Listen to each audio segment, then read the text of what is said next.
There's a fascinating concept outlined in Morgan Housel's book, The Psychology of Money, known as the man in the car paradox. Once you grasp this idea, it will completely shift your perspective on wealth, prestige, and achievement. Picture yourself walking down the street during your lunch hour when a bright red Ferrari cruises by. Pedestrians stop to stare, heads swivel, and a few people even whip out their smartphones to snap a photo. Our immediate assumption is that the person behind the wheel is basking in admiration, assuming the crowd is looking at him and whispering, "Wow, that guy is incredibly successful. He must be a tech millionaire." But according to Housel, this is entirely inaccurate, which brings us to the core paradox. When onlookers gaze at a high-end vehicle, they are rarely praising the driver. Instead, they are picturing themselves sitting in that driver's seat.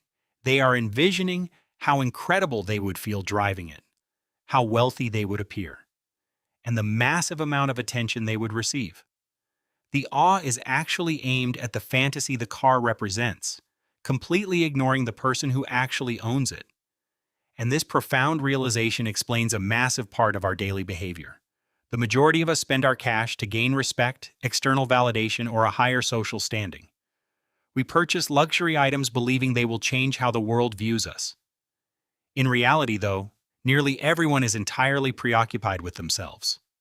No one walks by a flashy sports car and spends the afternoon idolizing the stranger driving it. The vehicle merely activates the pedestrian's own personal cravings and insecurities. This principle applies to virtually everything we show off. Whether it's that first-class plane ticket you flexed on Instagram, which you spent 3 years hoarding credit card miles to afford, or that incredibly expensive luxury handbag you are still financing through monthly installments. We all exist in our own self-centered bubbles, constantly worrying about the image we project. So the harsh truth is that absolutely no one is praising or thinking about you nearly as much as you assume.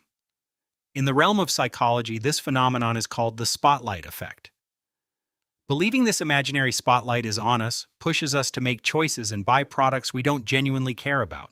Consequently, our expensive belongings just become theatrical props used in a performance for an audience that isn't actually paying attention. So, how do we fix this? The answer is surprisingly straightforward. Stop trapping yourself in this paradox. Choose to buy items and pursue experiences strictly because they bring you personal joy rather than chasing external validation or digital likes on a screen.